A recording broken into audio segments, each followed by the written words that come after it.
All right, you're in for a special treat tonight. You know, we have a 5-part series. What we tried to do the first night was give you just skip a rock off the top of the pond of knowledge about climate and geology.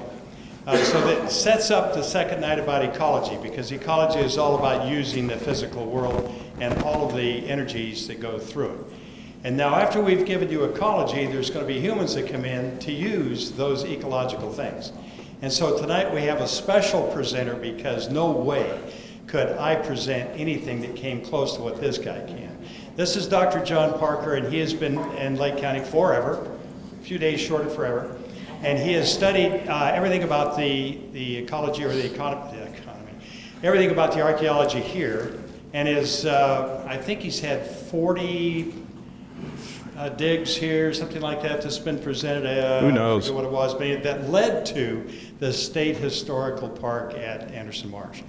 And so that particular contribution to the state of California and to Clear Lake and our county here at County of Lake has been absolutely amazing. He's got more awards for that than I'd like to count, but mostly he has gotten the awards from people that count.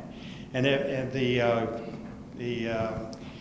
County of Lake has said, wow, this is really sets us in place for the whole state, for the whole world. We are one of the earliest known places for human habitation, and that particular kind of notoriety has basically been preserved here because of John Parker. So he's going to be here to present to you tonight. And to start this off, we've got one of the renowned authors of Lake County, Mr. Gene Paleno. He's well known amongst all circles, and he's written the history of Lake County in a kind of a popular, readable form that people just hold in acclaim. So Gene's going to do a 10-minute reading for us. And so if I could get you to come up here, Gene, I'm going to have you sit, or we have a chair. We're going to put this right in front of you. Yeah. And that way you're going to be on the record. Put it on the other side. Yeah. So give Gene Paleno a hand. Yeah. All right.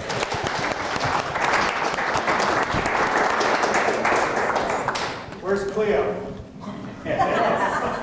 Cleo is home in the house because I didn't want to let her out because Big Leon was out there, and she's afraid of Big Leon. Big Leon's a stray cat that it looks just like Cleo, except she's 3 times bigger, a male, and I didn't want him to abuse her, and she just steers clear of him. She goes out the back door when she wants to go out, so she's home. Oh, it's just for recording purposes, not for public. I especially want to thank Dr. John Parker and Cheyenne, because they were of tremendous help to me in doing the research, not only for the geology of Lake County, but also a lot about the Native Americans, the Palemos. And I thank you, John, Cheyenne. I'm going to talk to you in the 10 minutes I have allotted to me about something that culminated in a drama called the Bloody Island Massacre. But its earliest beginnings were the assassination of Kelsey and Stone at the time while they were out riding before they came in. It was planned. The reason it happened is important. The plot to kill the 2 white men was conceived when Andy Kelsey took the wife of Augustine, chief of the Yanapo, into their adobe or ranch house. In the fall of 1849, 2 of the Indian overseers, Chuck and Jesus, the name Jesus was given to him at the church orphanage, because it sounded like the biblical Jesus, but it was spelled a little differently. They were hired by a Pomo family to kill a steer on the sly to feed the native families. It was planned for a rainy night. To accomplish the deed, they used Stone, Kelsey's favorite horse, to rope and kill the steer. And while trying to rope him, the horse got away. Knowing that no way to avoid punishment or death when the loss was discovered, they discussed the ways to kill Kelsey and Stone. Now, the reasons for their feeling this strongly were many, but It boils down to this. The information came for the words that were spoken and for the sequence of events from several sources, not only the Historical Society, but people who were there, eyewitnesses. Chief Augustine was one of them.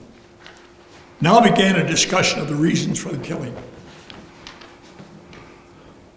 The white men worked us so hard, we cannot go fishing or hunting to feed our families. They're starving, Bautus said. 20 of our friends starved this winter to show us the white man's power. 4 of our tribe were whipped to death to show us we must do as they say. Chuck agreed. He was one of the conspirators. Krasnus, another one, muttered through gritted teeth, "They shot the son of Batuli. The woman gave the boy a few cupfuls of grain. When the white men saw the boy had eaten, they shot him. He begged because he was yet hungry and begged to stay alive.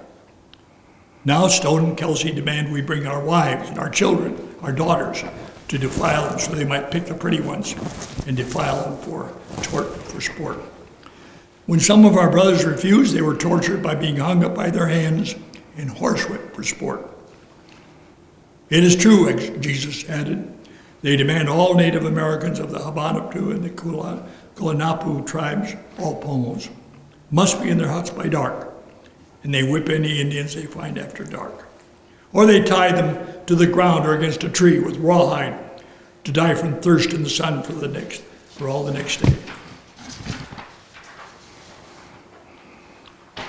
Next, they had discussed what they're going to pay the killers, because they had to be compensated.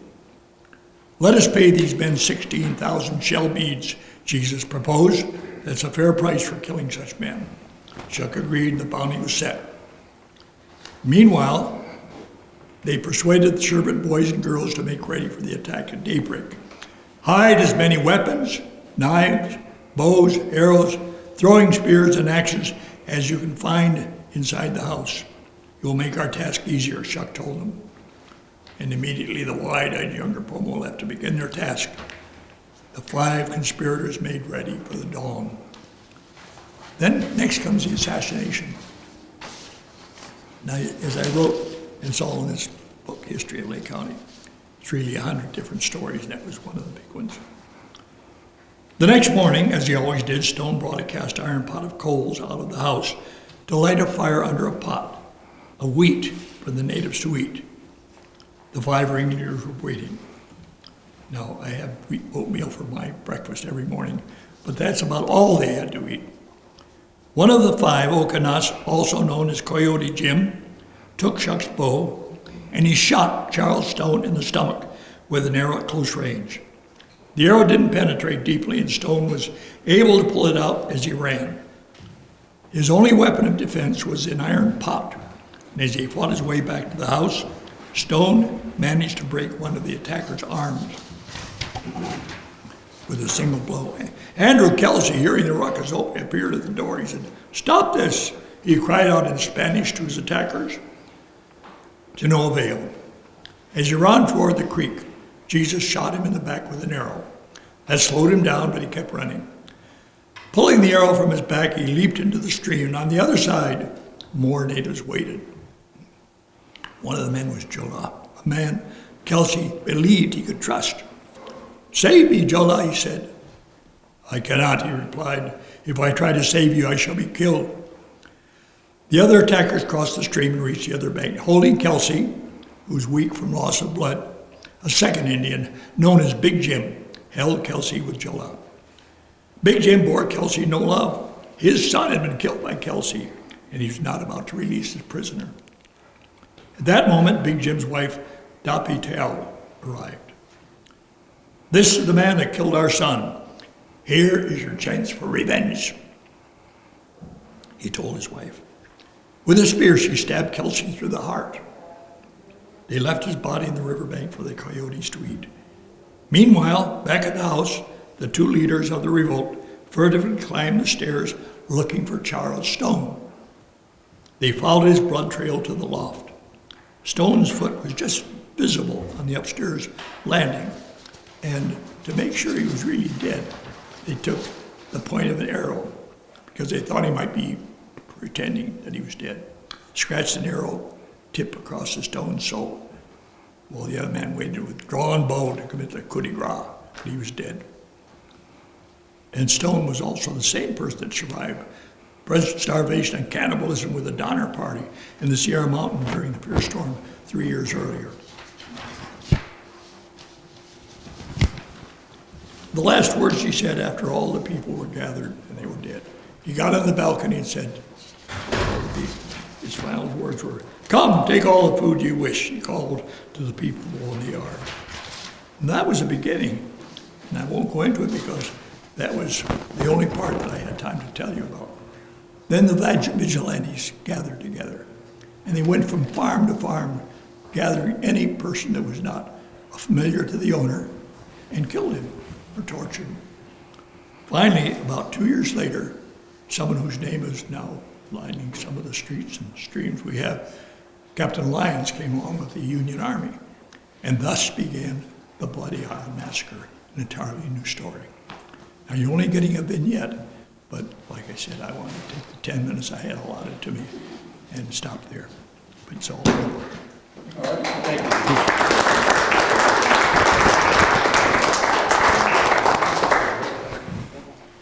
So, with Get the that- book. Get the book. Get the book. Basic My water. and, even though I have an infallible memory, I did forget. I did want to read that during the past 35 years, Dr. Parker has conducted numerous archaeological, historical, and ethnographic evaluations in conjunction with the preparation of environmental documents. So he's worked in 30 counties representing all geographical regions of the state. He's been involved in more than 200 excavation projects, 130 of which he directed. And that's a big statement because that's a lot of responsibility. So let's give Dr. John Parker that.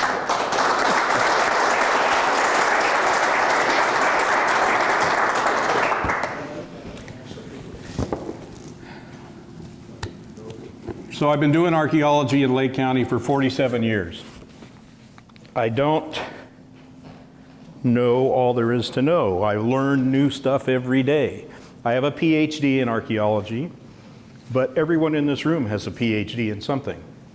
I just happen to spend 14 years sitting in a classroom looking at a blackboard. So I have a PhD in that. I know a lot about a little bit of, part of the world. I know nothing about the rest of the world. So whatever you spent your 14 years doing after you got out of high school, that's what your PhD is in. It doesn't make me any smarter. It doesn't make me any more intelligent. You can be totally dumb as a rock and have a PhD. If you can get through the 8th grade, let me rephrase that.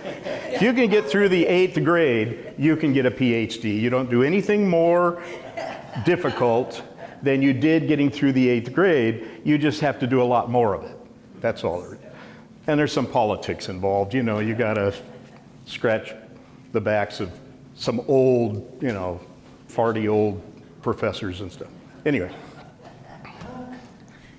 When you get a PhD, you have to learn all these highfalutin words, and then you have to spit them back at those guys so that they'll give you that little certificate,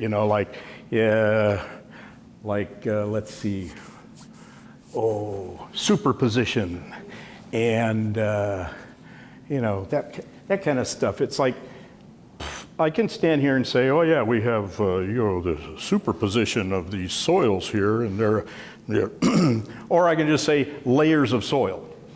That makes us, you know what I mean, right? If I say this other stuff, it's like. So as soon as I got out of there, I went back to talking normal. Lake County is an amazing place, and you know this already from what Jim's been telling you in other classes. Geologically, it's incredible. The lake is amazing. The people that are here now are amazing, and the people that have been here over the last 20,000 years, amazing. Go ahead, babe. We're going to explore some new paradigms. Actually, we're going to explore some ancient paradigms.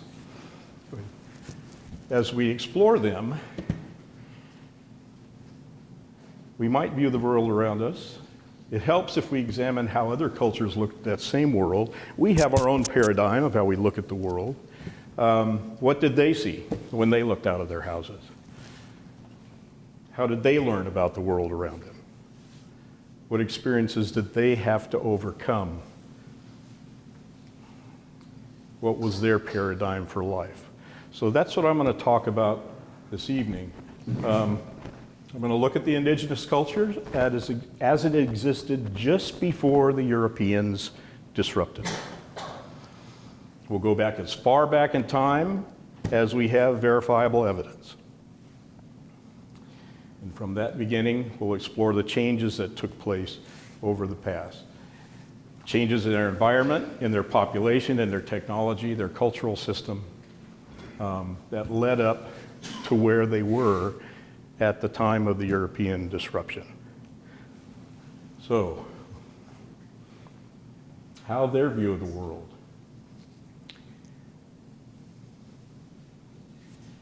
So, how does their view in the world maybe benefit us and give us a new paradigm for how we might view the world?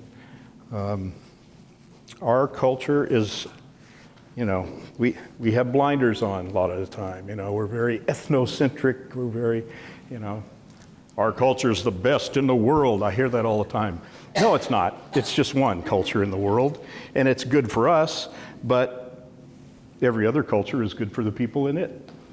So what I like to do when I talk is try to take you out of your culture, set you over here, so that you can look at your culture objectively as well as other cultures objectively. If you can do that, if I can do that to you, then you have the ability to appreciate all different cultures for what they are and not look at them through the eyes of a, U.S. citizen, Norte Americano, whatever you want to call it.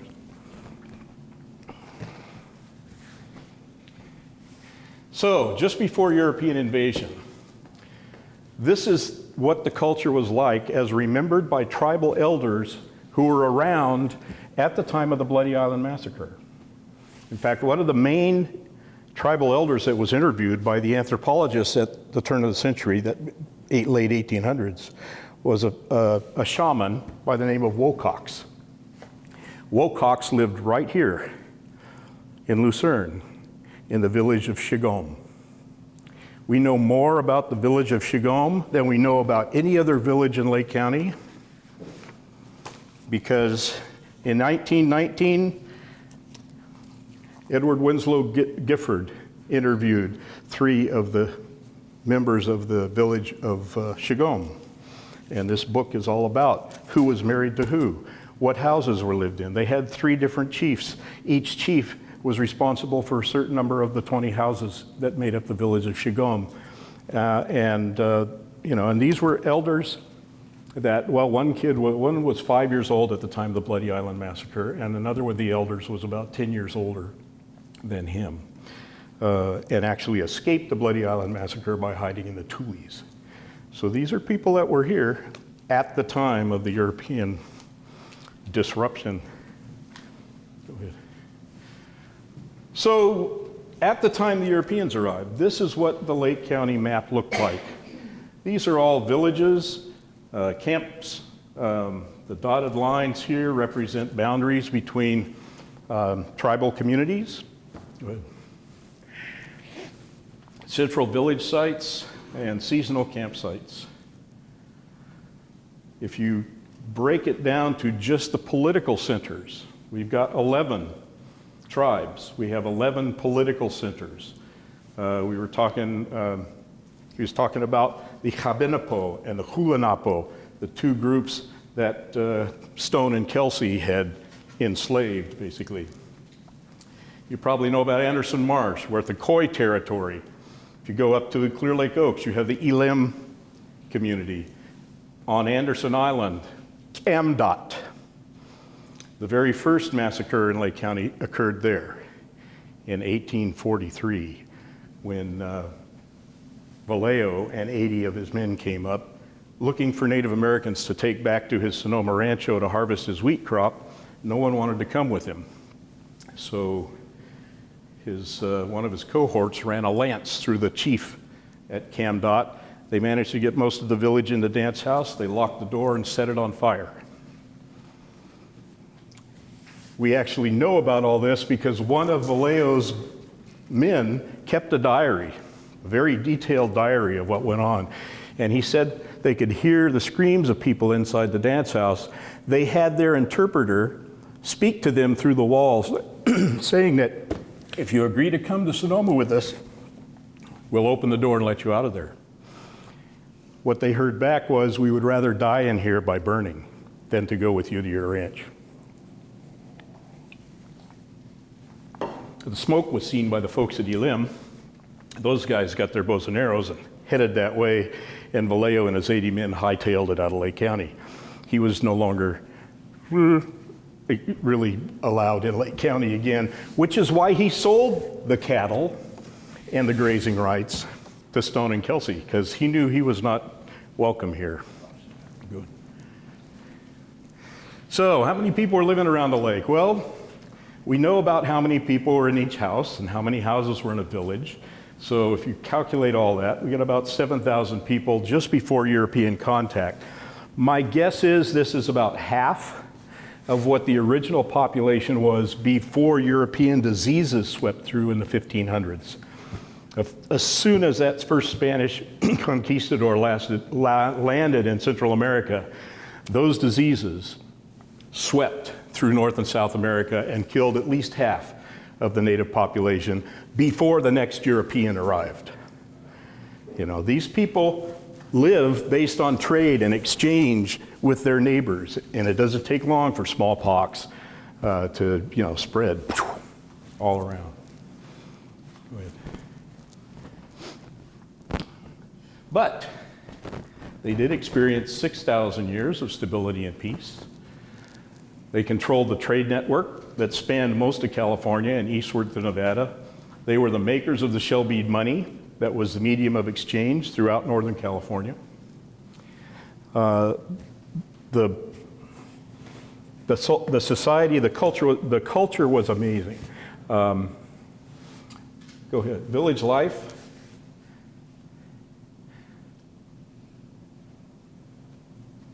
In some of the areas, they actually had private land ownership.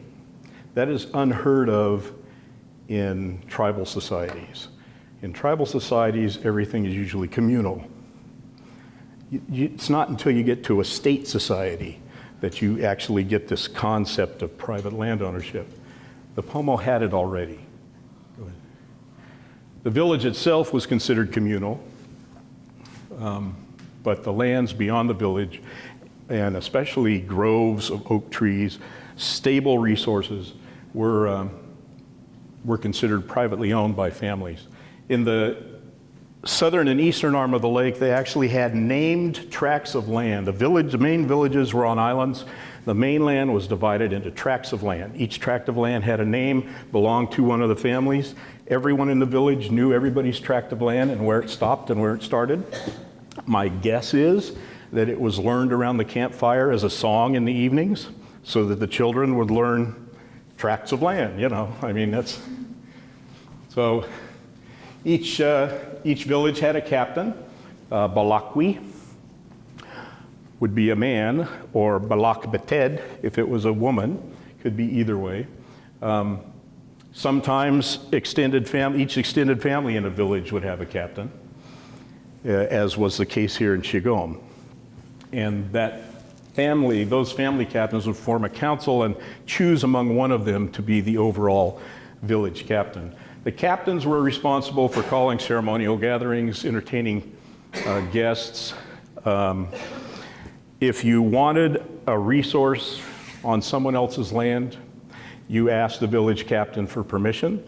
It was usually granted, and in exchange you gave a percentage of what you harvested to the village captain as a communal stores. All villages had a fire tender. This person was the second most important person in the village besides the captain. The fire tender, well, imagine, You got 14,000 people living around the lake. Everyone's cooking on an open fire every day. Where's the wood coming from? I mean, after the first couple of years, it's way up in the mountains somewhere. So that fire tender has to supply wood for the whole village. For ceremonies, that fire tender has to have a stack of wood about 10 feet high for a 4-night ceremony. During the ceremony, and they still do this today, all the village gets in the dance house. The dancers are doing their ceremony, and you can get up and dance kind of around the outside as a way of showing your support for the dancers that are dancing. And to do that, you throw a couple of shell beads on the floor at their feet while you do that. At the end of the ceremony, the fire tender gathers up all those shell beads. That's his payment for providing wood to the village and for the ceremony. Most villages had a curing doctor. Most villages had a poison doctor. Yes. You could hire a poison doctor if there's someone you didn't want to be around anymore. If you knew that someone had hired a poison doctor, you could hire a curing doctor to counteract that poison doctor. And you paid them in shell bead money. A lot of different professions. There was probably, each village had the best basket maker, the best hunter, the best fisherman. Everything had a price in shell bead money.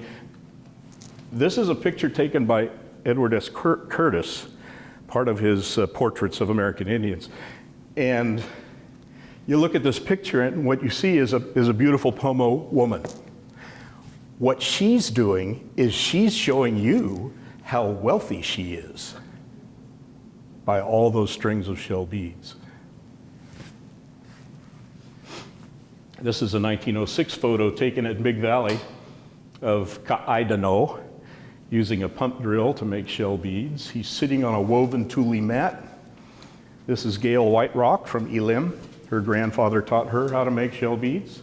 This is the kind of stuff that she makes. They're no longer used for money, but they're used for dance regalia and other fine things. So you could hire a professional hunter or a fisherman or a curing doctor with shell beads. Most manufactured items were purchased with shell beads. Most gathered items were traded for other gathered items. So it was kind of a mixture of capitalism and communism that worked for 6,000 years. At the time the Europeans arrived, they had a seasonal settlement system. A main village for most of the year. In the spring, families would move to smaller upland camps to gather greens, fish, hunting, or along streams to get the hitch when the hitch ran. In the summer, back to the main village to salt the hitch, fish and berries. That's when they would take trips to the coast to get the shell. And in the fall, that's the acorn time of the year. So you go to your acorn gathering camp and get that resource. So how did the culture get to this point? This is actually a rock at Anderson Marsh. If you haven't been through Anderson Marsh and hiked the trails, you'll see this one, but there's a big sign right next to it that says, "Look out for rattlesnakes." So, Clear Lake, the oldest lake in the Americas. Jim talked about this last week a little bit. It's at least 500,000 years old, and it sits atop sediments that go back 2 million years, and it could be continuous. We don't know yet. There's kind of a break there that the geologists haven't identified. Go ahead. It's a series of faults, and I've kind of drawn them in here. The main two faults, there's a couple going out of Upper Lake, the Big Valley area, over in the East Lake. And so that's the fault system that this basin is controlled by. And the basin is down faulting constantly, the same rate as your fingernail is growing. Okay? That's exactly balanced with the amount of sediment that comes in from the side streams every year. And it's been balanced for 500,000 years. I can tell you some political stuff. Nah, you don't want me to get into politics. Yes, you do. The state of California had a crazy idea a few years back that they were going to route the Eel River through Clear Lake to increase the amount of water in the Sacramento River so they could suck more water out and send it down to Southern California. I have a copy of the plans that show the tunnel from the Eel River to Middle Creek that was going to flow into Clear Lake. The reason Anderson Marsh was surveyed to locate the archaeological sites is because the Corps of Engineers was going to widen, deepen, and make a concrete river out of that, just like the LA rivers, because that amount of added water would not go down the existing Cache Creek channel. That's when I located the 40 archaeological sites that I later put on the National Register and then got the state to buy, effectively putting a cork on that project. The Corps of Engineers didn't.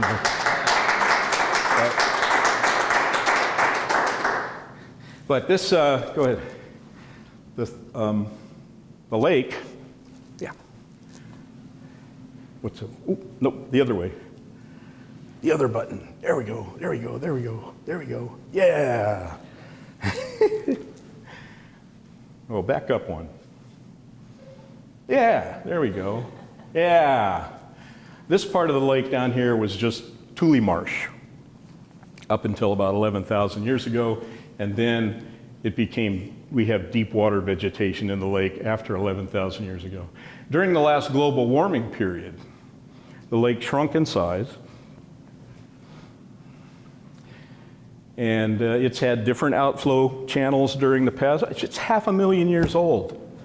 Who knows what was happening 400,000 years ago? But we know that recently it used to flow out through Blue Lakes to the Russian River. Today it flows out Cache Creek. There are two other possibilities. Scotts Valley was probably an outflow channel, and at one time it probably flowed down into Poudre Creek and out to Sacramento that way. During the most recent change in outflow from Blue Lake to Cache Creek, the lake got much larger, and I would say about 85 feet higher than it is today. In fact, we're finding archaeological sites all around this 85-foot shoreline from 11,000 years ago. It was up there a few hundred years probably before it cut the channel down here through where Red Bank Gorge is. If you go down Cache Creek, you'll go right through Red Bank Gorge. He talked a little bit about the volcanics last time. And there's 4 phases right around Clear Lake. The earliest, 1.3 to 2 million years ago. Actually, if you go down to Mount St. Helena, that's about 2.8 to 8 million years old. It's uplifted volcanics from this same whole system. The next phase, Canocti, or Mount Hannah and Cobb Mountain, 1 million to 800,000 years ago. The next phase is Canocti and Round Top Mountain, 650,000 to 300,000 years ago. And the most recent phase, 100,000 years ago, really to about 3,000 years ago, are the cinder cones over in the Oaks. And that's what it looked like. Yeah. What do you think? Well, I don't know. I'm not sure I want to go to the restaurant over there in the Oaks. The reason we know about this is from lake bed sediments. And the Corps of Engineers took 8 different core samples back in the 70s, and they've been analyzing them ever since then. And during the past 23,000 years, they have evidence of volcanic ash every 1,500 years. So when was the last eruption? Archaeologically, 3,000 years ago. We were working on a site over at Elim during the mine waste cleanup project. where we were going down through cultural material. We hit a layer of volcanic bombs the size of your fist that covered the whole reservation, and there was cultural material below it. We were able to date the cultural levels to about 3,000, 3,500 years old. So, are we overdue? Don't start that rumor. Let's actually hit the back button a few times. I'll tell you when to stop. Keep going, keep going, keep going, keep going. Yeah, stop. Okay. This is a time scale of what's going on here. And if you look at this from an analytical point of view, you'll notice that the hot spot seems to be moving north and east over time. He talked about plate tectonics. We're sitting on the crust of the earth. Underneath the crust of the earth is a hot spot, okay? It pokes through every once in a while to create a volcanic event like Mount St. Helena, Cobb Mountain, Mount Hannah, Boggs Mountain, Mount Canocti. What you're seeing here is that surface crust gradually moving because of plate tectonics, and that hot spot is not moving. It's staying right there, and it's popping through every once in a while to create a volcanic event. So I can tell you, now this is just a hypothesis, that the next one will be in Long Valley. Okay? So go and buy some land in Long Valley, and you can start your own cinder block company. Okay, go back. Yeah, oh, I love that picture. All right, so before spear points, the first people that were here hunted with this.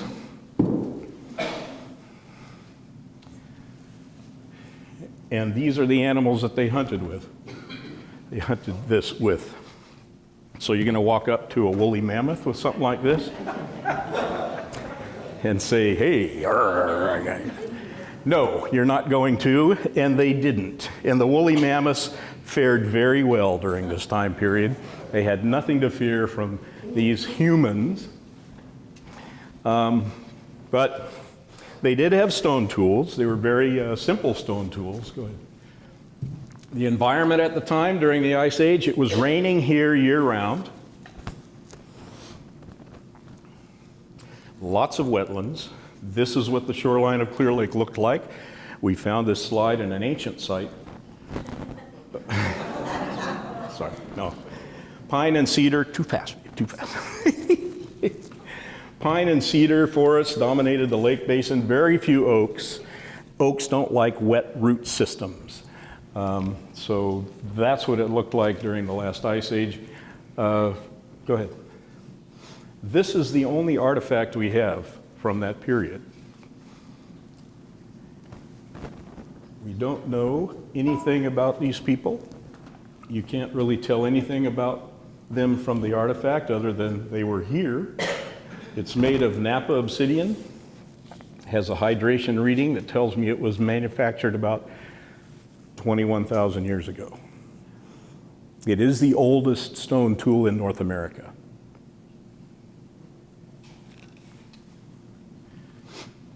What do we know about that time period? Well, historical linguists are able to reconstruct early languages, proto-languages.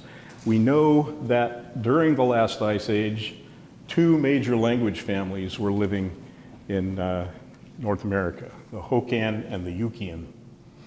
The Yukian language is just as old as the Hokan. Both covered North America during the Ice Age. It is likely that that stone tool was made by Yukian speakers 20,000 years ago.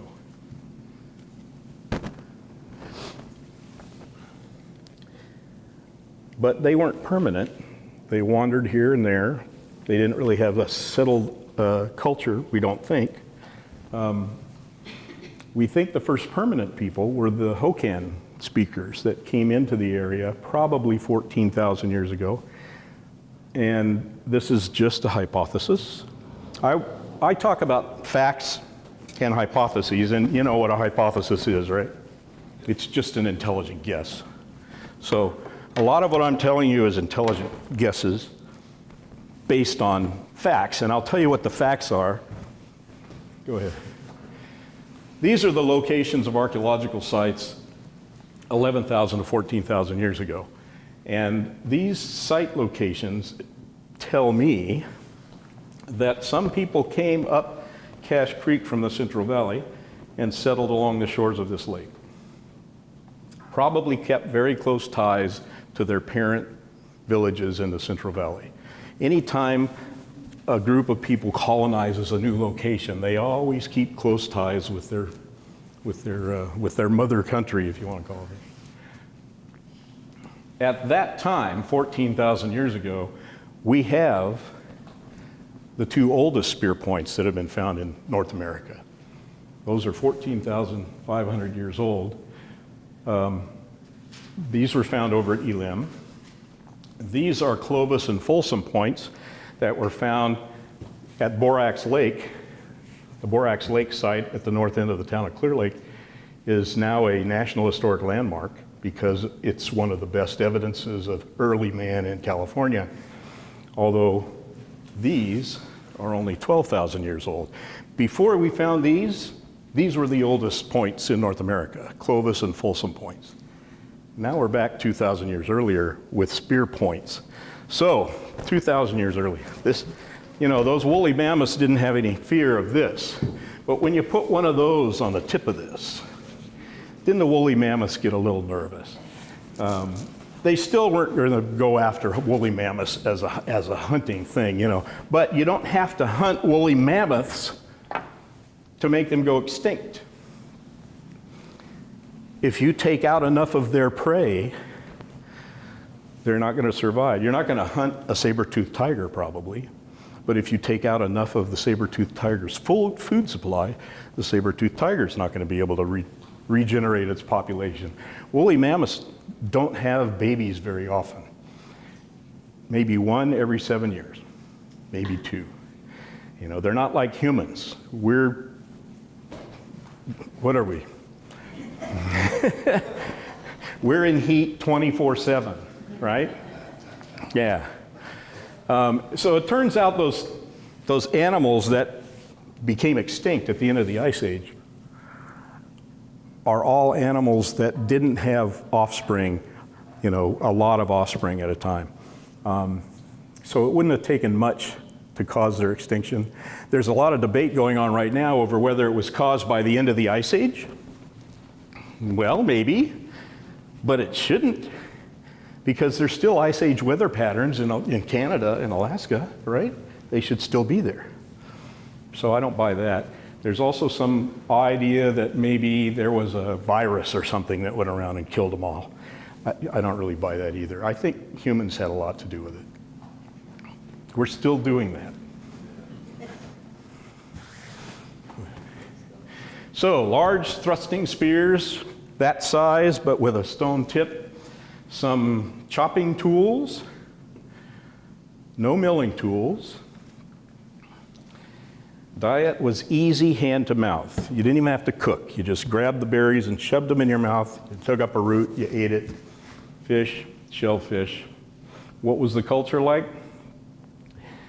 Small mobile groups moving between resource-rich areas, general foraging, no formal trade. Everyone had equal access to all resources. So you would use up all the easy access resources here, then you'd move a half a mile away, use up all those easy access resources, then you'd move a half a mile away. And that's what it was like. And because there were so few people, you weren't bumping into anybody else's boundary, or territory.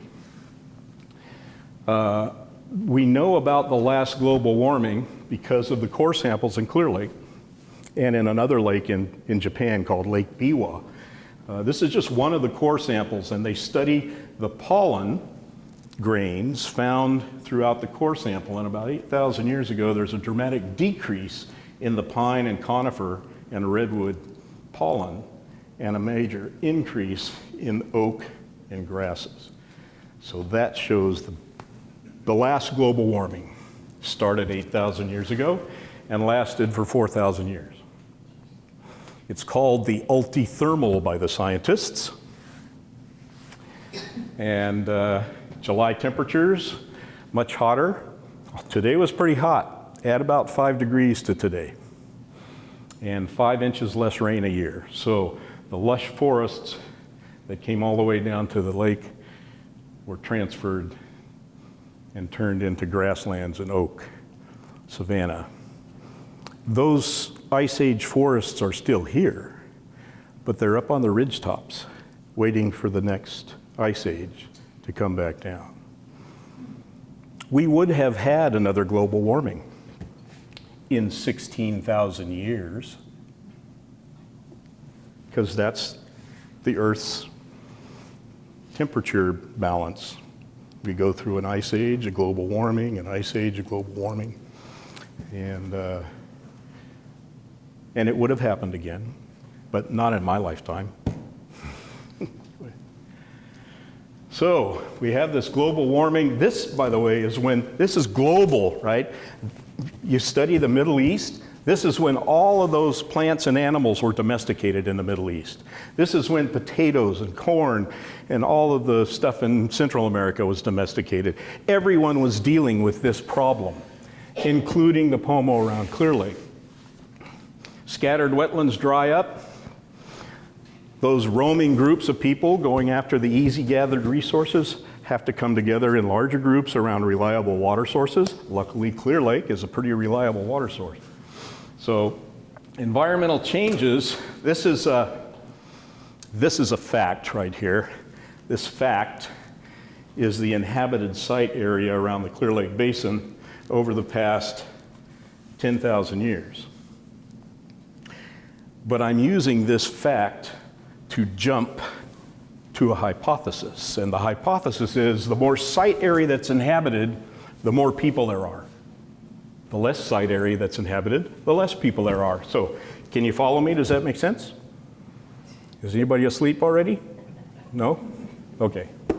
So if you use this site area graph as a population change graph, you can see that during the last global warming, there was a decrease in the amount of site area. Not much, just a little, at the beginning of that global warming period. So this would have caused a decline in population. New food resource had to be developed. The food resources they were used to, those marsh resources, were going away.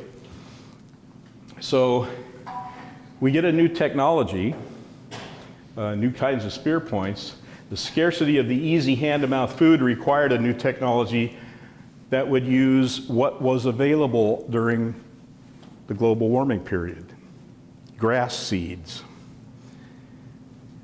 So the mono and the metate are developed and used at this time to grind grass seeds. Grain processing, right? This is a broken piece of a metate. Here's a mono, or a flat milling stone, that was used on the metate to grind the grass seeds.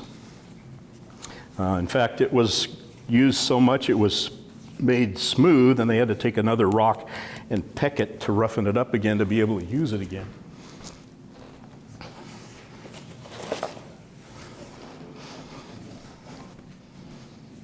This one's been repecked also. So, about 8,000 years ago, we start seeing the mono and metate for the processing of grains. Grains are also being processed in Europe at this time. In order to process grains, you have to gather them. So you have a seed beating stick, and you have a basket, and you walk through the grain fields, and you beat the heads of those grains. And we have a California wild oat that occurs here. And this is a winnowing basket, an elim, or a koi winnowing basket from Anderson Marsh that was purchased in 1908 by one of the anthropologists that was studying those people. And you would put the cracked grain in here and throw it up in the wind, and it would blow the shells off so that you just had the seeds left. Yeah. So this milling equipment signals a shift from just general foraging to actually looking for a specific resource. Small groups forced to live together. This changed the wandering temporary camp settlement to a base camp pattern. Larger communities, you need some rules of behavior. Keep your dog out of my hut. Do not mess with my tools. This is how the development of political and religious systems start. So we're talking that last global warming period did all kinds of changes, technological changes, cultural changes, but still, everyone had equal access to all resources. We don't have any craft specialization showing up in the prehistoric sites yet. And they got so good at grain processing that we see a spike in the amount of site area inhabited, which tells me an increase in population. At the end of the global warming period, we have cultural sites all around the lake. There's about a 7-mile distance between sites. That's about a 1-day's hike.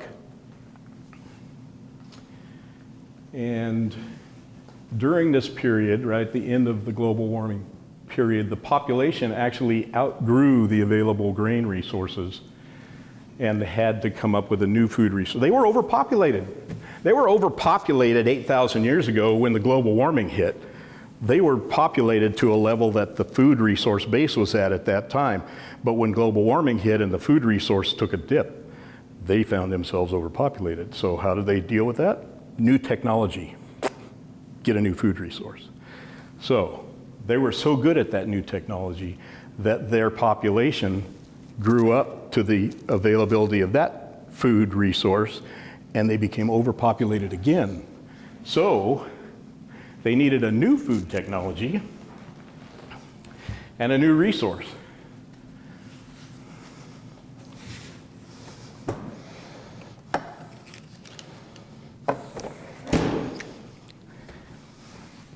No, they didn't live in teepees. You notice that I haven't talked about bows and arrows yet? There were none. Acorns. You know why they didn't use this earlier? Well, number one, they're poisonous. And number two, it takes a lot of work to process an acorn. The grass seeds were easy. You beat the seed. Well, it took a lot of work to beat the seeds and grind them. But an acorn, you got to crack them open. You got to take that cracked acorn, find yourself a nice big rock, make a hole in it,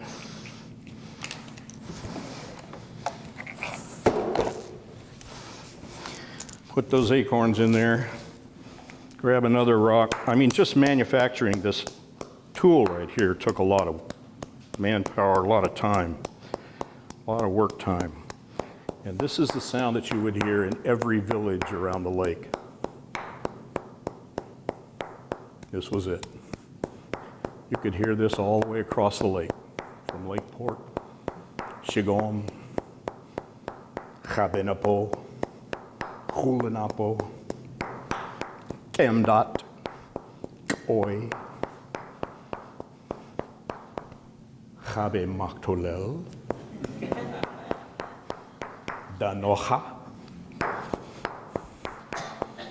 Hawalek.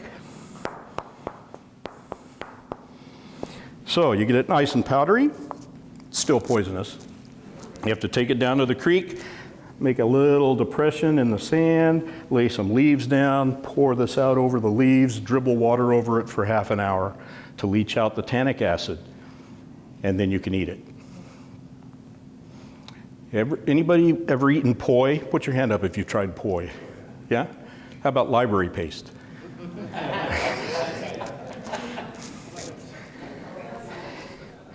I have had quite a bit of acorn soup and acorn bread during my 47 years of working around Lake County, and that's about what the flavor is. Unless you mix it with something. Now, if you mix it with dried hitch, perfect. Or if you let it sit for a little while and ferment, much better flavor. Can we have this? So they knew about acorn processing 9,000 years ago, but they didn't need to use it as a food source until 6,000 years ago, because their population hadn't gotten to that threshold where it was required.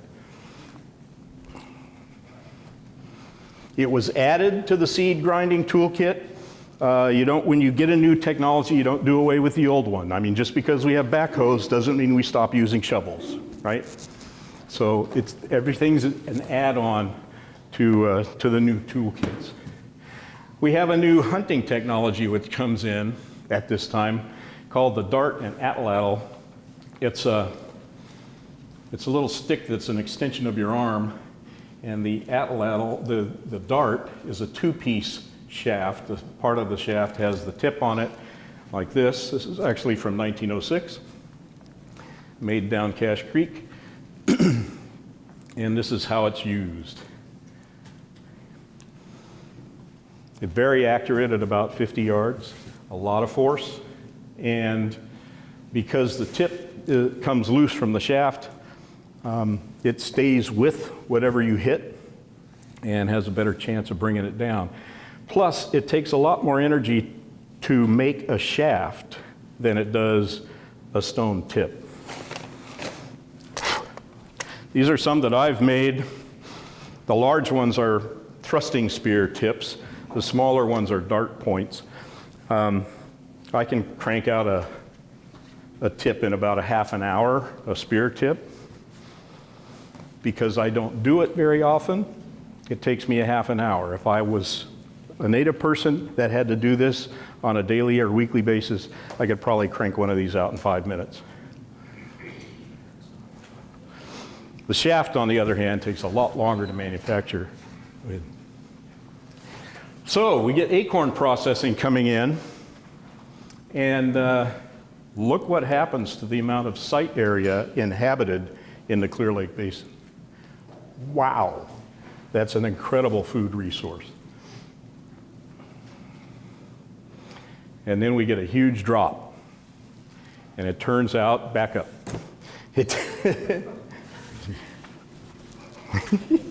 It turns out this is right when that last volcanic eruption occurred in the Oaks, where those big cinder cones are, where they're mining the red rock.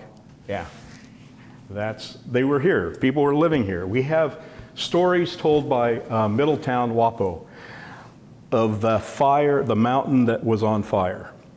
And the story was told over the campfire in the evenings for 3,500 years. And every generation it was passed down. And things were added to it and things were taken away.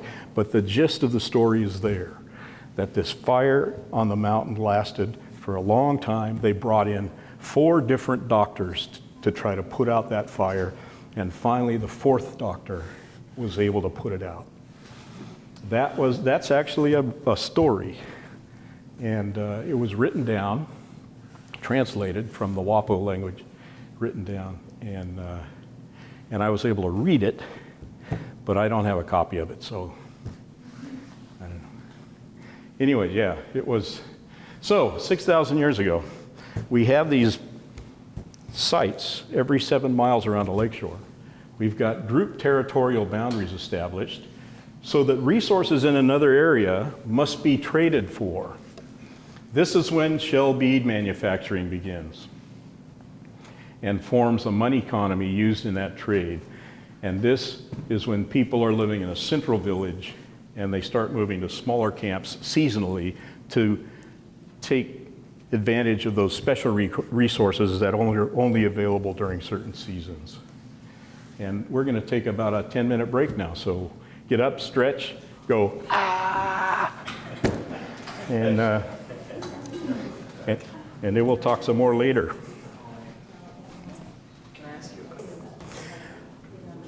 Acorns was a major food source. Grains were a major food source, but there were a lot of other major food sources.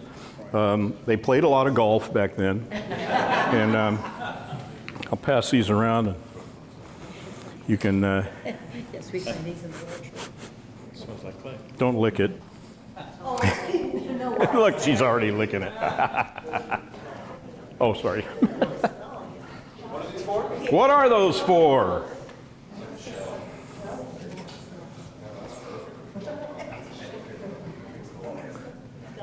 What are those for? These are found all around Clear Lake. In fact, there's so many of them that a lot of people think they're natural. They had a box of them over in the county museum. And when I walked in there, they said, "What the heck are these? Are these natural?" I said, no, then they're not rocks. They're balls of clay that have been fired in a fire pit to make them hard. That's pottery. Those are pieces of pottery. And those are the sling stones that were used to get the migratory ducks on the lake. They made slings of a pouch, leather pouch, and they either used deer sinew as the twine if it was going to be a sling that was used on land, or they would make the twine out of tule fibers if they were going to use it in the water. And so you'd have a pouch with two strings, and one of those strings had a little hole on it for your finger. And you would flip this around your head, let loose. It would stay on your finger, but the rock or the baked clay ball would go flying out into the lake. If you've got a flock of geese out there or ducks, you could hit 3 or 4 of them with one of those. And very effective. There are some places down by Anderson Marsh in the Cache Creek Channel where if the water's low enough and you hop out of your boat and you're up to your knees in water, you are not standing on the ground. You are walking on a layer of these things. There are so many of them there. They're actually all over the whole bottom. Here's another artifact from a site that's a part of a food gathering process. Here's a broken one. I'll pass this one around over. This one's kind of a fancy one. But if you look at that, it just looks like a nice skipping rock, huh? Somebody took a couple of nicks out of the side of it. Just enough of a nick to be able to tie it to a fishing net. It's a net weight. This is a fancier net weight. It actually had a nice groove going all around it. But fishing. It's a lot easier to get fish with nets or basketry traps than it is with hooks. Although they did have hooks as well. But hooks just don't get you the amount of fish that you really need to feed yourself. These are hooks made by another Hokan-speaking tribe along the central coast, the Chumash. And they made hooks out of abalone shell and bone. And these were actually made for me by one of the Chumash men down there. What are they catching on those? These they use in the ocean for big rock cod and that sort of thing. And this black stuff, this is some cordage that they make out of milkweed fiber. But that stuff will come untied unless you cover it with pitch or asphaltum.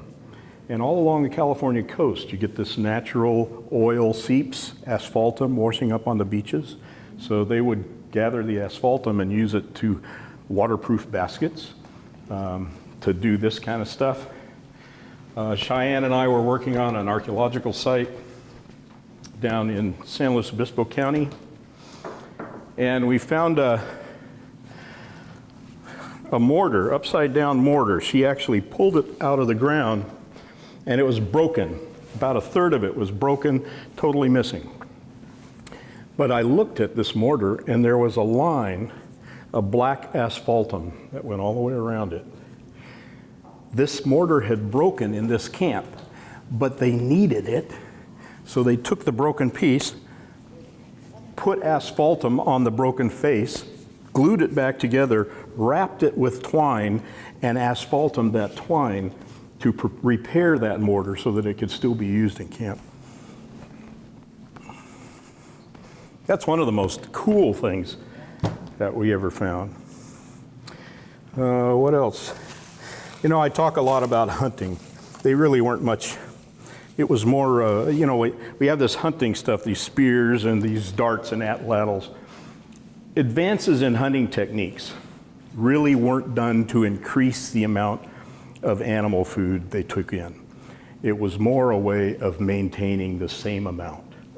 Because if you think about it, you know, when you're the first people in the new world, you could walk right up to a deer with this, and the deer's not going to think anything of it, and you're just going to go, but a few of those deer will run away. Guess what? The ones that run away, they're the ones that have babies. The ones that you went don't have any babies. Pretty soon, you've all the ones that were dumb and didn't run away, and so the ones that are left have babies that have this idea that maybe they should run away from this silly human that's wandering around here. So you can't get close to them anymore. So you have to invent something like the dart and atlatl to hit them from 50 yards away. And that works for a while. You know, so a lot of technology is just to maintain the status quo as far as the food resources go. Unless you get overpopulated like I've been talking about. What else was I going to do? Oh, food resources. This book here, if you want to learn about California Native Americans and the food resources that they used, this is the book. I'm going to pass it around. Tending the Wild. They depended on probably 3,000 different plants and animal resources here in Northern California. A lot of people are thinking, well, how come they didn't have agriculture? Okay. Why wouldn't you have agriculture? We find that agriculture is developed in places that had lousy natural resources. So it was no big deal for them to wipe out their few natural resources and replace them with a monocrop, with one crop. It was not that difficult for them. Here, that would be stupid. Because if you have a big drought, maybe a third of your resources don't produce, but the other 2/3 are still producing. So why would you wipe out that diversity? No way. You wouldn't want to do that. If you're in a resource-rich area, you're going to keep your diversity. If you're in a resource-poor area, during the last global warming, you're going to swap out for agricultural crops. Another thing we find culturally, in those areas where there's competition over those crops, we find that the kinship system of the people, the cultures in those areas, are based on the male kinship system, patrilineal. So you reckon your descent through the male line, because that allows you to quickly congregate a bunch of men together to defend your crop, defend your food resource. In an area like this part of California, where you have amazing resources and there's really no competition over resources, you find the kinship system is based on the female line. So you reckon your kinship through your mother's line, not your father's line. In fact, the most important man in your family is not your father, but your mother's brother, your uncle. That's the person that takes you under his wing and teaches you the things that men have to learn. Your mother will teach you the things that the women have to learn, or your grandmother on your mother's side. Most California Native American cultures were matrilineal. So 3,000 different plants and animals. Oh, he was talking about fire. We were talking about fire last week, and I was writing notes. Oh yeah, this is cool, fire. Yeah, those acorns that I was telling you about, they get these little beetles that live on the ground under the acorn trees, and they go up and they lay their eggs in the acorns, and these little grubs will eat the acorns from the inside out. And they're kind of pesty. The pileated woodpeckers and the red-headed woodpeckers love them, and you see the trees with all the woodpecker holes in them. Those guys are actually harvesting the grubs out of those acorns. They poke those holes in, they put the acorns in there, and then they wait for the grubs to eat it from the inside and get bigger and bigger, and then they go back up and eat the grubs. That's agriculture. No, that's... So, but if you burn the grassland underneath those oak trees once every 3 years, takes care of those beetles. The grubs don't infest the acorns. That's one of the reasons for fire in the prehistoric period, is to take care of those kinds of pests.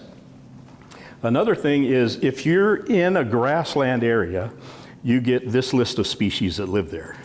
If you're in a forested area, you get this list of species that live there. If you're in the boundary area between those two, you get both lists of species in that area. You've increased the amount of food produced in a boundary area. The more boundary you have, the more food you can produce. So yes, at the end of the summer, you come back from hunting, it's fall, it's cool air, you know it's gonna rain pretty soon, you toss a match over your shoulder and you just let it burn. And you create those boundaries. You create the meadows, the boundary between the forest and the meadows, and clear out the underbrush, which makes it a lot easier for the deer and other animals to move around. So it was a way of, some people call it agriculture. You know, maybe it wasn't agriculture, but it was definitely a way of increasing the natural production of the land. What we see around us today, when you say, oh, let's preserve this natural habitat. This is not a natural habitat that we're living in here. This is a habitat that was manipulated and formed by 20,000 years of people picking and choosing what they wanted to eat, selecting only the things with the biggest seeds, the biggest whatever. You know, down in Central America, corn was just a grass that grew this high with a little seed pod like that. It was called teosinte. After about 3,000 years, now we got corn cobs this long, and they grow this high, and that's just from humans selecting the biggest seeds, tossing them out on their garbage pile behind their hut. Oh, look, it's growing bigger. I'm gonna get those seeds and toss them out, you know.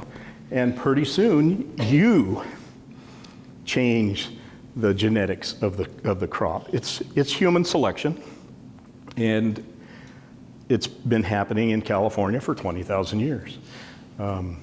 We have, I don't know how many different plants that are just, their seeds are just exaggeratedly big.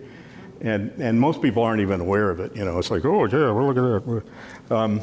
But the grains I was talking about, we have the sage, black sage and purple sage. Used to have little teeny pom-poms on the top with little teeny seeds. You know chia pets? You ever have a chia pet? You know those little seeds? Those are the sage seeds. They're about the same size. But after thousands of years of being selected by the traditional native people of California for the ones with the biggest seeds, now they have pom-poms that are huge, and they got 6 or 7 of them on a stalk, and you can go and beat one of those things and you'll get a cup of those seeds, you know. But so what we're living in really is a garden that was created over a 20,000 year period of human selection.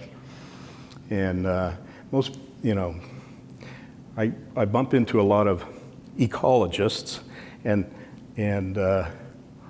naturalists, and their whole head is, oh, this is the natural, you know, this is the let's let it go back to nature. It hasn't been that way for 20,000 years. It's been a human garden. It has been a designed human garden. In fact, when the first explorers got into Lake County, the first guy wrote an article in a magazine back east about his visit to Lake County. And he said that when he looked out along a big valley, it was an orchard of oak trees, as if set out by a landscape gardener. No other trees, competing trees, were growing within a certain number of feet of a good acorn producing oak tree. It was an orchard of oak trees. Big Valley has been in orchards for 6,000 years. And when the Europeans came along, they would dynamite those trees out of there and plant walnuts. Ooh, another seed, another nut tree. What was wrong with the acorns? They weren't as sweet, I guess. And so now then we switched to pears, and now we're switching to grapes. Big Valley has been an orchard for 6,000 years. Anyways, enough of this. Enough of this lighthearted shilly-shallying. Let's get back to the real stuff. Okay, here, this is it right here. This This is one of the 3,000 different plants and animals that were used here. And this is what it looks like about this time of the year. Sticking out of the ground, that's all you're going to see. Looks like the end of a horse's tail. If you dig down and pull that out of the ground, you'll notice that it's a hairy-covered bulb. And if you strip away those hairs, this one's very old and dried out. But you get a bulb inside. Sometimes they can get really big. And that bulb, you can bake in a fire and eat it like a potato. It has about the same nutritional value as a potato. You can take this bulb, grind it up in a mortar, pulverize it, take that powder, get it wet, it lathers up, and you can wash the poison oak off of you. You can wash your hair. It's actually called soap root. You can take that same powdered bulb and sprinkle it on a pool of water, and the fish forget how to swim. You can wade into that still pool and catch them with your bare hands. You ever try to do that? Your goldfish, you just reach in? No. Use this, you can catch your goldfish, I guarantee it. So, oh, and then there's the hair. If you take the fibers from about 4 or 5 of these and you bind them together with some twine, they make an excellent whisk broom. This is one out of 3,000 plants. How many uses have I just told you? 4 uses? Okay, you can eat it, you can wash your hair with it, you can catch fish with it, and you can make a whisk broom. 20,000 years of experience with this environment that we live in. These people had 20,000 years of experience. Okay, where are we? How are you? What do we got? Today's climate. Kind of like what we have today. You notice the sites haven't really changed in location. They're still all around the lake. They're in the upland areas. Everything's being used. Acorn processing expands. Mortars and pestles start outnumbering monos and batates. Spear and dart points change a little bit. It's just a stylistic thing. They have these serrated edges. It doesn't really change how they function. It's just a stylistic thing. We have a growing population because of that acorn, that new acorn food source. And we find out that about 3,500 years ago, the people around Clear Lake decide we're going to spread into the less populated surrounding areas. So who was in this area over here? Anybody remember? Yukian speaking people. Yukian speaking people. The Pomo or Hokan speaking people. Language historians are able to recreate the proto-language in an area. And they looked at all the different Pomo dialects out here along the coast and in the Russian River Valley, and they recreated words for plants and animals in the proto-Pomo language. And all those plants and animals are found only around Clear Lake. So we know that this was the origin of the Pomo language, and from here it spread all the way to the coast down to, all over. Anyway, and this is put together by a linguistic historian, and showing what they were able to piece together, but they didn't know when it took place. It took archaeology to be able to figure out when this massive expansion occurred. Now, they didn't move out of the Clear Lake Basin into these areas. It was a little bit crowded around here, so, I'm going to marry that girl from that other village and we're going to go over and live on the Russian River. Or we're trading with the people on the Russian River. I'm going to go over and, marry that guy in that village on the Russian River. But the people in Clear Lake took with them their culture and their language, their technology, and spread it through the coast, basically cutting the Yukian people in half. So we got permanent village territories. These permanent territorial boundaries remain unchanged from 6,000 years ago to the time the Europeans arrived. The concept of private land ownership.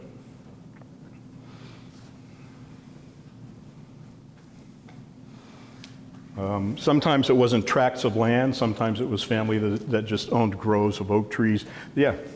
The idea of private land ownership, that's kind of a Western concept. You did talk about fees, you did talk about trade, and it seems like you referred to a Western concept of state. Right, the state society idea. And you mentioned a major agriculture at the time. Right. Coupled with this notion of private ownership, do you think it's more of the input of trade around the beats that created the sense of ownership? Because that whole concept is, I have something, I'm giving this to you, you're giving this back to me. That seems to be a different concept, archaeologically or behaviorally, Right. Anthropologically speaking.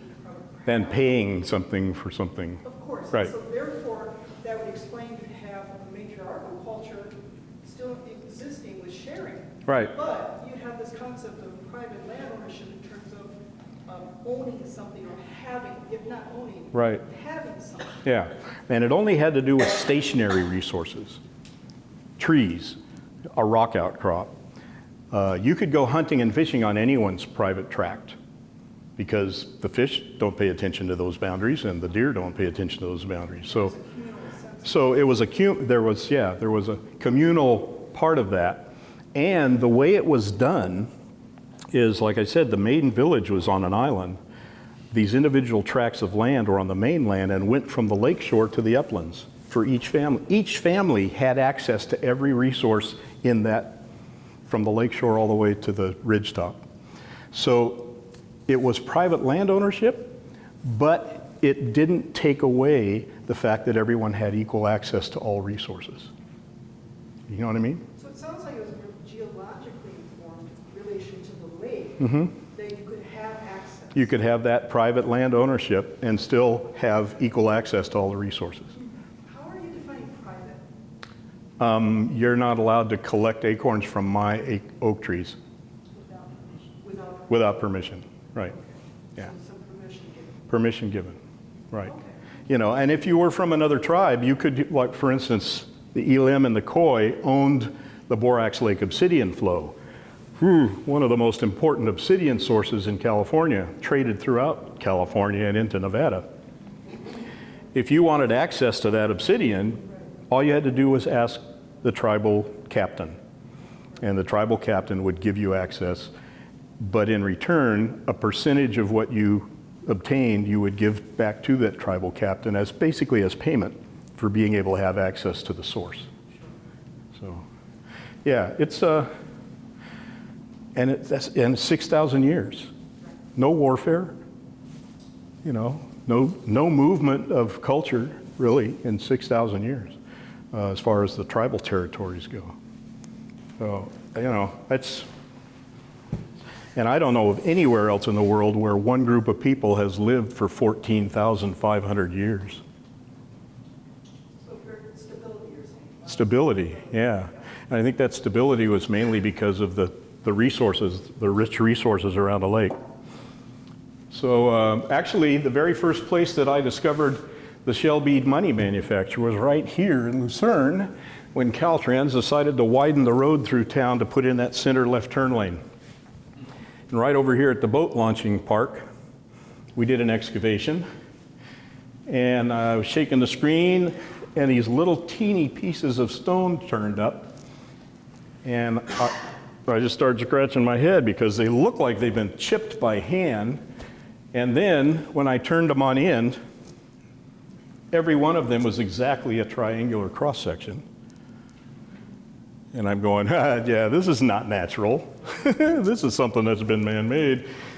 On the same level as these, I started finding pieces of clamshell that had been chipped in semicircles, pieces that had been ground to circular pieces, pieces that had been drilled, pieces that had broken during the drilling process. And I have a PhD. I can put two and two together. Yeah. Shell bead manufacturing, right here in the village of Chigom, down by the boat launching ramp.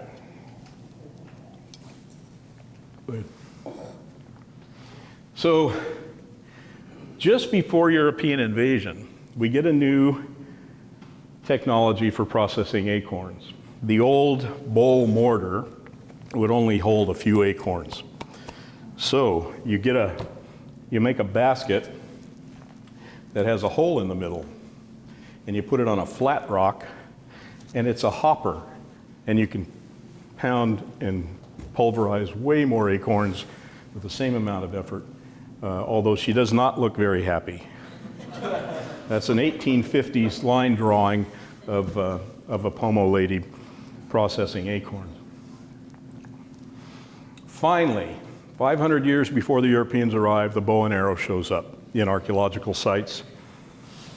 These little teeny points, these are arrow points. Anything bigger than that is not an arrow point. An arrow point needs to be small, light, and not even any wider than the shaft it's going to be on. If you put something big on the end of an arrow, it's just going to go.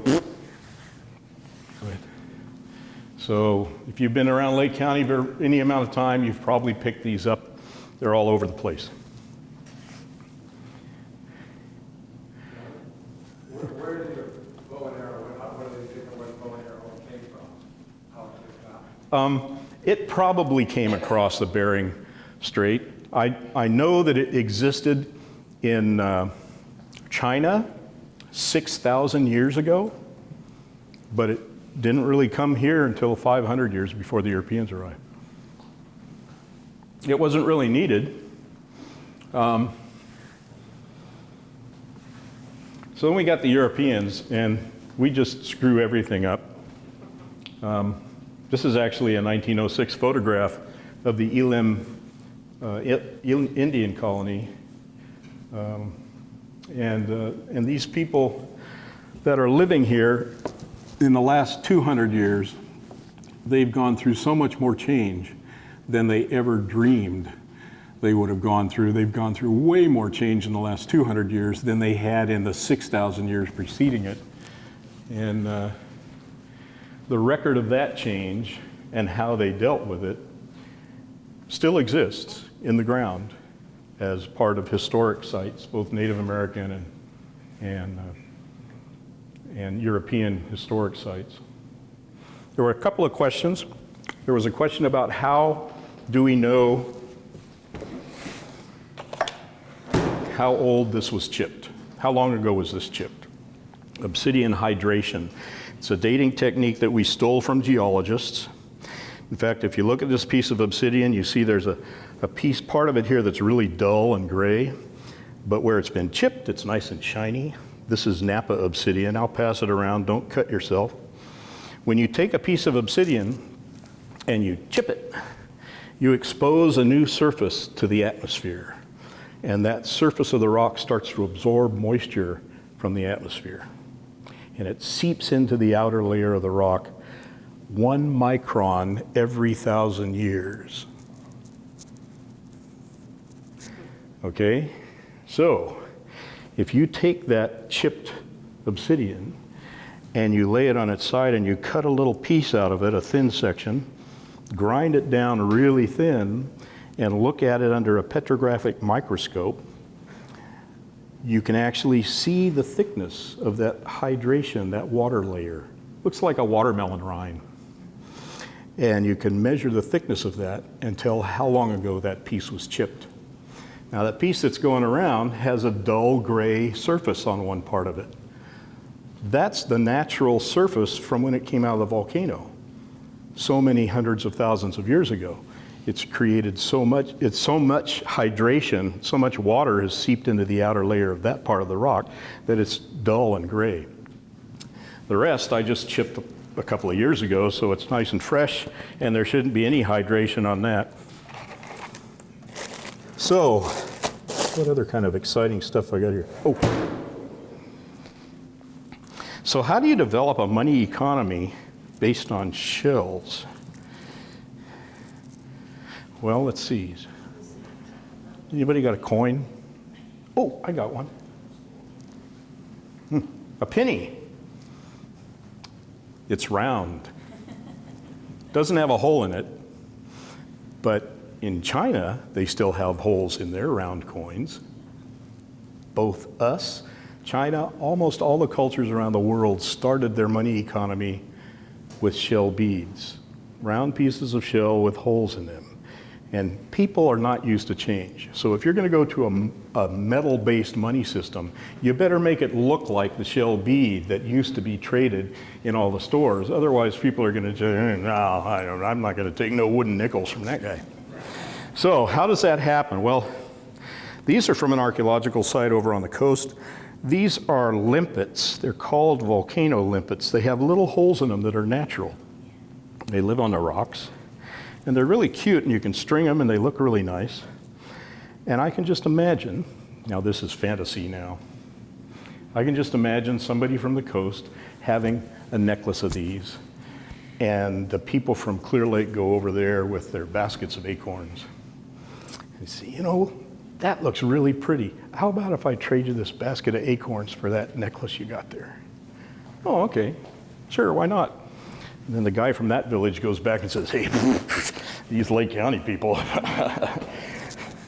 we can get fish and acorns and obsidian from them, and all we have to do is pick these things off the rocks and string them together and you know. Well, pretty soon, it becomes a medium of exchange, and everything has a value in shell bead money. And most people in Northern California, prehistoric Native American cultures, had tattoo marks on their arms for measuring strings of shell beads. So if you want a bow and a quiver of arrows, 3 strings of shell beads. At the time the Europeans arrived, the value of 1 shell bead was about $1. Unfortunately, the Spanish brought with them little metal files, rat tail files that were triangular in cross-section, and they couldn't figure out why the Native Americans were so excited about trading them for these little metal files. You could take one of those metal files, cut it into about 5 pieces, and you'd have drill tips for drilling shell beads that would never wear out. But what happens when everyone in the community can make as many shell beads as they want? Inflation, right? Pretty soon a shell bead was worth 10 cents. And pretty soon you couldn't even buy a, candy bar with one. But yeah, so it's, seeing the changes that occurred after the Europeans arrived is just incredible. And watching the clash through archaeology, I'm actually able to see the two cultures come into contact and clash. You see a rifle casing over here, and over here you see a broken piece of a Chinese bowl that's been chipped into an arrow point. It's like a porcelain arrow point, or glass, glass arrow point. Bloody Island. There are pieces of glass, there are glass arrow points out there. There are buttons from the army people that were out there. That was Bloody Island. The name of that village was Badonapate, and it was part of the Howelek tribe. And they figured they were safe there, and they should have been safe there. But anyways, where am I? Oh, 20,000 years of record environmental technological change. I just ramble, especially when I've been talking for an hour and a half. Okay, so these sites contain the unwritten human history of our lake basin, the history of the people who have had 20,000 years of experience dealing with our climate and our resources, to the scientific community. Each of these sites is like an unread book in a library. It contains the story of that group of people that were living right there. It's like one volume in a set of encyclopedias. What we want to do is preserve that volume. We don't even want to read it unless it's necessary. These sites have information that can help us deal with problems that we have worldwide right now. Overpopulation, overexploitation of resources, unequal distribution of resources. We're dealing with all these problems worldwide right now. They've already dealt with those in the past. We can learn from their triumphs and their tribulations. Go ahead. So this is why I do this. I don't do this because I like hanging out with mortars and pestles and finding nice arrowheads on the ground. I do this to try to help our own world culture into the future responsibly.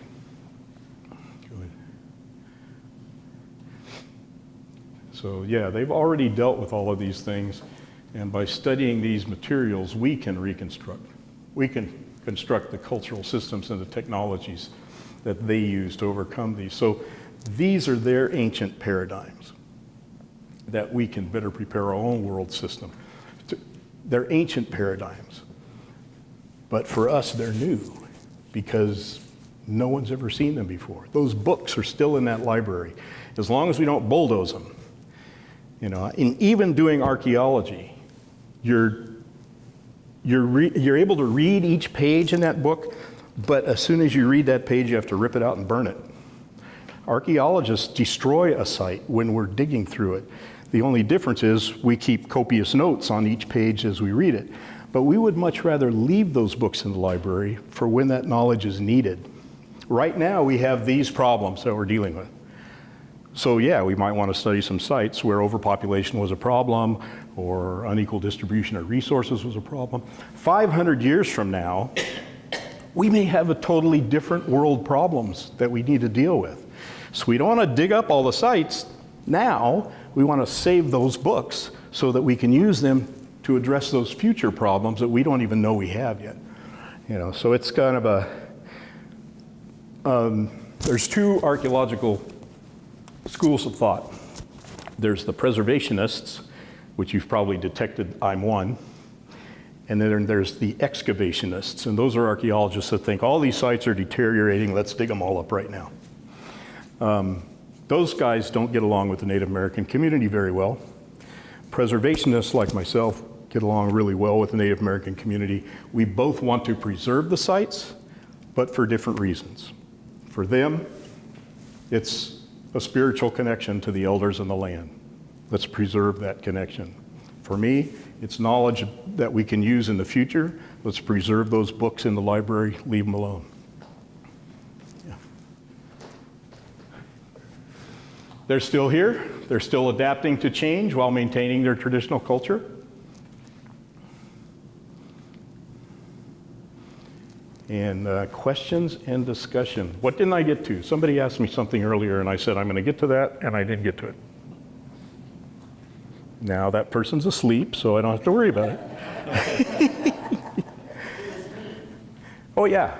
I want to know, like if there was no water in the lake. Oh, yeah, if we drained all the water out of the lake, what would it look like?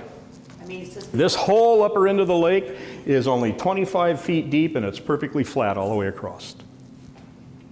Yeah, because every winter, Middle Creek and Scotts Creek dump tons of soil into this lake, and it flows all the way out. The whole upper end of the lake is brown with the soil that flows in from those creeks, and it creates this much sediment every year.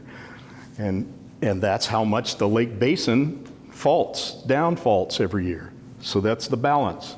The downfaulting and the sediment buildup has maintained a balance for 500,000 years. Now, there are some flat, 25 feet deep, flat. There's a P-51 airplane out there somewhere somebody wants to find. The guy called me on the phone. He says, do you know where that is? I'll find out where it is. We'll go diving. I don't know. There are some deeper spots. Over Soda Bay, the side of Canocti and Canocti Bay, there are some holes that go down deeper, mainly because of the gas springs. Those faults that I showed you, the way that the U.S. Geological Survey has been able to identify those is by the bubbling up. in the lake water. And if you've been out in a boat, I'm sure you've gone over areas. Oh, look at all these bubbles. What's going on? That's a gas spring bubbling up from the bottom. There are actually underwater geysers in Soda Bay. I had heard this from Henry Malden years ago, and I thought he was nuts, and which he was. No, I used to sit in his living room and type his card catalog cards for his notes, but he told me about these, and I didn't believe him until I was doing an archaeological survey on the hilltop across the lake from Soda Bay. What is that, Bald Mountain or whatever that is there? And I sat down to have lunch. I looked over into Soda Bay. There were about 5 areas the size of this room. The biggest one was the size of this room. The water was literally bubbling up this high, higher than the rest of the lake around it. And it would do that for like 5 minutes and it would stop. There were 4 others that were like half the size of this room doing the same thing. Not all at once. They'd do it for a while, they'd stop. And I sat there for half an hour watching this going on. I'm like, wow, that's amazing. Well, that's why that area is so deep, because the sediments aren't allowed to settle in there because of this bubbling up of either the gas bubbles or the underwater geysers that are happening. Those gas bubbles that are bubbling up are a real problem for archaeologists because they're bringing up fossil carbon. Carbon that's 300,000 years old. When we do carbon-14 dating, we need shellfish that were alive right now that have the same amount of carbon in their shell that's in the atmosphere you and I are breathing. If they're growing in water that's got ancient carbon in it, it totally throws off the carbon-14 date. We discovered this back in the 70s. We started sending in carbon-14 samples, and the dates came back 6,000 years older than they should be, or 4,000 years older than they should be. So we actually have to correct for the fossil carbon in Clear Lake because of the gas springs that are bubbling up in there. Anyway, other questions? You guys are all asleep now. Yeah, I knew that would do it. John, is that where the bathhouse was? Yeah, right. Okay, I know where it is. Yeah, literally that whole bay had these things coming up. I can't imagine what it'd be like to be out there in a boat, and have one of these things the size of this room just, the water was just pushed up this much higher than the rest of the lake. It was, I've never seen it since. Oh, well, a gas spring there. Yeah, you don't want to drink too much and sit down in there. Yes. We have, have they? Yeah, there's a couple of deaths. Have they put a grate or something over that now? No. You can still go and play in that? You can still go and play it. Oh, cool. Let's go. But they removed all of the extra impediment or areas where you could stand and sit and all that. So they removed all the attractions. That was. Well, I used to be able to go over there with my sailboat and play around. It's like sitting in a bromo seltzer. You can still do it. Yeah. Was Rattlesnake Island once part of the Uinta? No, never part of the mainland. And what archaeological significance is that area?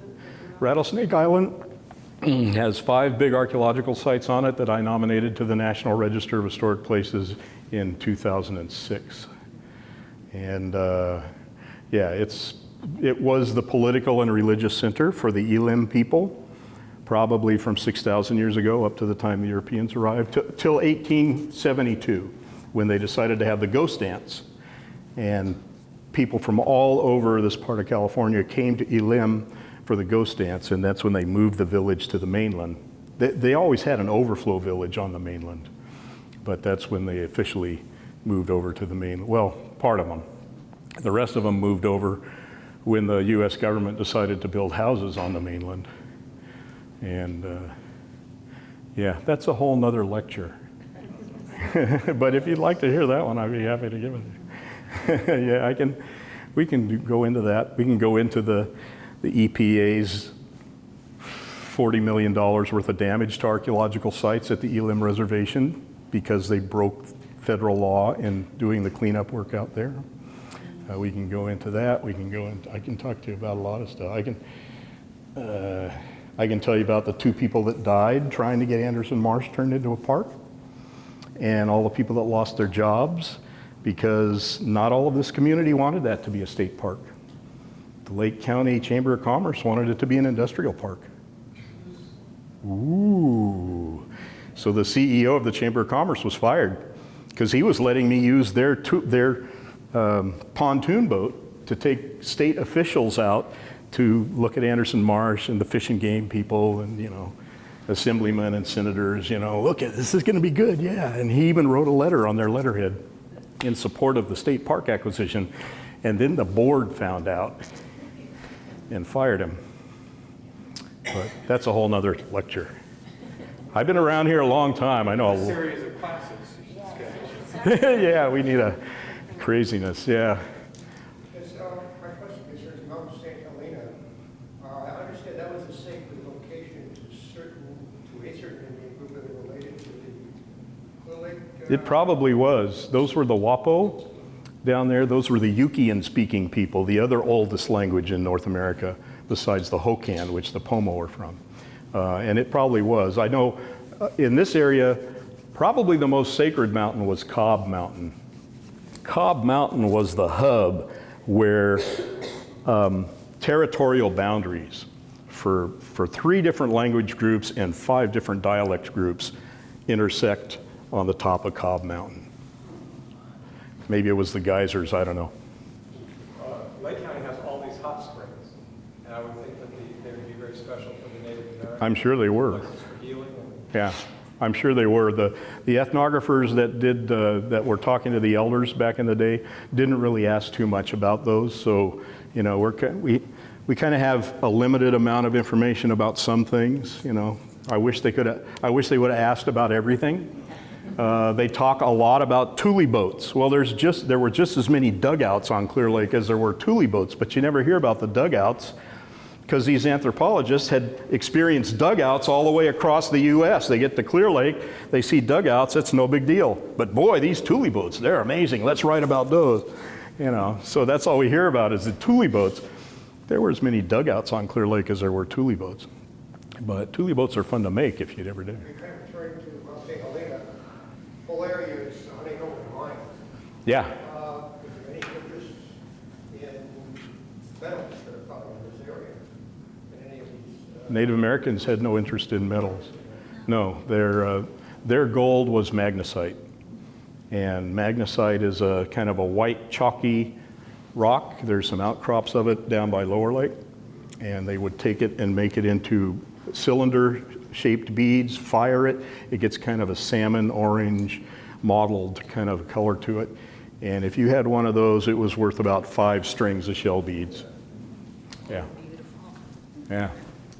All right. 9 o'clock, John, and I'm going to let you go as long as you want, but let's give him a hand for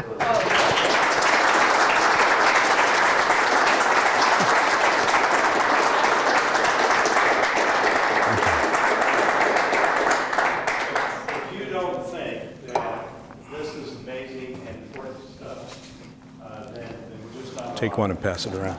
This really wakens you up. This makes you think about where we are, makes you think about the natural history and everything that comes together at one time for this kind of human history. To carry this story forward, I'm gonna let him keep talking, but I want to go ahead and make a pitch for next week. To carry this story forward to today and what we've done to the lake, we're going to do that next week. And you'll see some things you probably won't see elsewhere unless you've heard my talk before, but this one will have new stuff on it. And it'll be how the lake works. And then the following week, we're going to do fire ecology because we're sitting in the middle of a landscape that doesn't have the Indians here taking care of it anymore. And we haven't very well. And so now we've gone through the successional stages that I talked about last time. And so we have to do something with those successional stages so that it is less fire prone and we're in better shape for it. So that's going to be the final week. And we're going to have the fire captains here, my engineers, and the church people, if I get them here, I'm trying, still working on that, so they can hear the same story.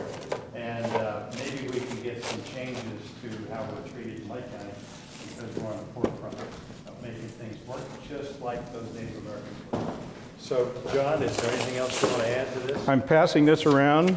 It's got my UCLA academia website on here. Any of the papers that I publish are on here, and you have access to them. Everything I do is open and publicly available, and my own website also on here. So feel free to, this is just kind of a quick one-page, 20,000 years of culture.